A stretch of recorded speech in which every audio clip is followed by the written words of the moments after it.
के समय में सच में शुद्धि सनातन धर्म का अभिन्न अंग है। स्वच्छता में ही ईश्वर का वास, ऐसा कहते हैं। और हमारे यहाँ शुद्धिकरण प्रक्रिया आचमन से शुरू हो जाती है।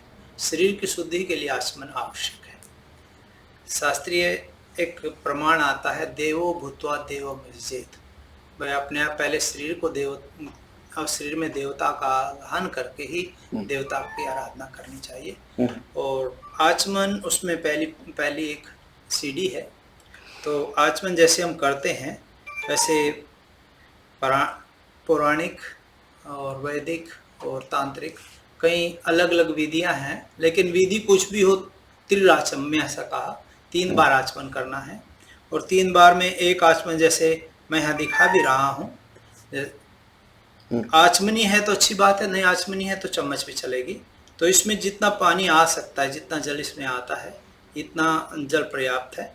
और जिससे गले तक जल, आधे गले के आधे तक जल जा सके, माने पूरा पेट तक नहीं जाना होता वो आचमन, वो केवल हृदय तक चला जाए, या गले को भी थोड़ा सा आर्द्र करे, कम से कम इतना तो हो। इससे कम भी नहीं होना चाहिए और बहुत ज़्यादा भी नहीं होना चाहिए। तो इसमें विधि, जो शास्त्रीय विधि है, कोई भी पूजा कार्य हम कर रहे हैं, कोई भी देव कार्य, पितृ कार्य कोई भी करते हैं, तो आचमन के से आरंभ करते हैं।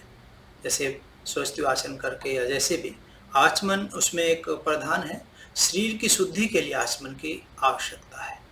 प्राणायाम से हमारा प्राण पवित्र होता है, ध्यान से हमारी आत्मा पवित्र होती है, और अंगन्यास करन्यास, उससे देवता का हम अपने अंदर सन्निधान करते हैं, देवता का आधान करते हैं, देवता को अपने शरीर में आवाहित करते हैं।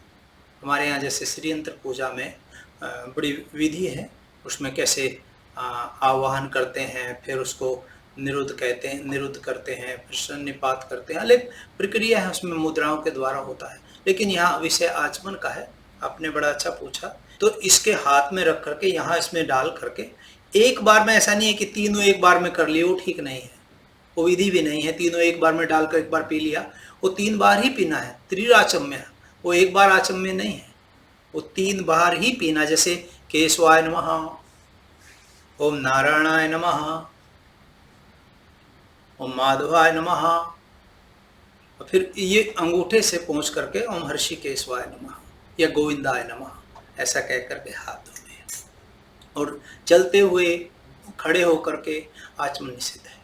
उसके लिए एक बार बैठ गए आसन पे, उसके बाद आचमन किया, उसके बाद खड़ा नहीं होना है पूजा।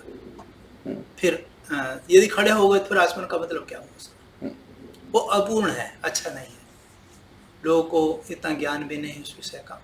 इसीलिए शास्त्र विधि जो है, जहाँ काम कर्म है वहाँ विधि निषेध की आवश्यकता है। और जहाँ वो निष्काम कुछ कर रहे हैं, जहाँ भगवान से कुछ पाना नहीं है, तो अवधूत रूप में को कैसे जिए, वो अलग बात हो गई। लेकिन जहाँ काम है, जहाँ विधि है, वहाँ निषेध भी है।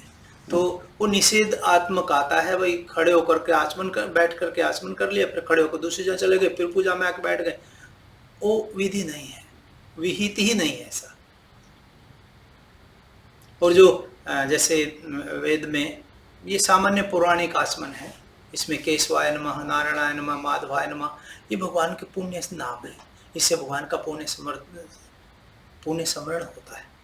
भगवत स्मरण कलयुग में, ये समझिए आपके, हम तो कहते हैं अपवित्र पवित्र हुआ सर्वावस्थाम गतोपि वा, यह समरेत पुंडरीकाक्ष, माने जो भगवान विष्णु को स्मरण करता है, बाह्य अभ्यंतर शुचि, वो बाहर और भीतर से शुचि हो, माने पवित्र हो जाता है।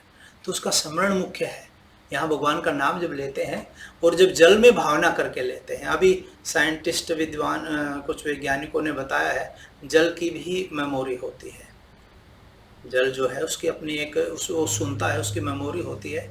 जब उस जल को हम भगवान का नाम स्मरण के साथ उसको हम लेते हैं अंदर, वो हृदय में जाता है, तो उसका हमारे जीवन में अलग प्रभाव है। ये महत्वपूर्ण है। इसलिए तो हमारे यहाँ देव भूत्वा देव विजेत कहा गया। ये कोई ऐसा नहीं है कि कोई कहीं भी, ये हमारा शास्त्रीय सिद्धांत है। या हमारे यहाँ मूर्ति पूजा तो होती ही नहीं, हमारे यहाँ देव पूजा होती है। तो देव मूर्ति में भी देवता का हम प्रतिष्ठा करते हैं। आपने इतनी सुंदर प्रतिष्ठा यहाँ कर रखी है। भगवान दक्षेश्वर महादेव नर्मदेश्वर बैठे हुए हैं यहाँ, इतने भगवान राम दरबार है, इतना सुंदर मंदिर बनाया है और इतने लोग आपके यहाँ नित्य प्रति आ रहे हैं सुनने के लिए।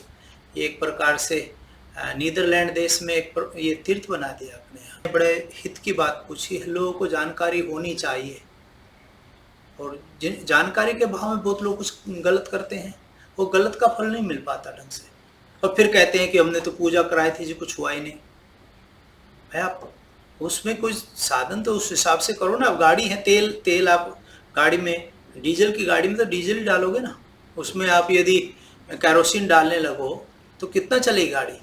तो जो विधि जो जिसके लिए बनी है, जैसे बनी है वैसे ही करना पड़ेगा। तो ये हमारे शास्त्रीय पद्धति में पंच पात्र होते हैं, 5 पात्र, जैसे आपके 5 पात्र हैं।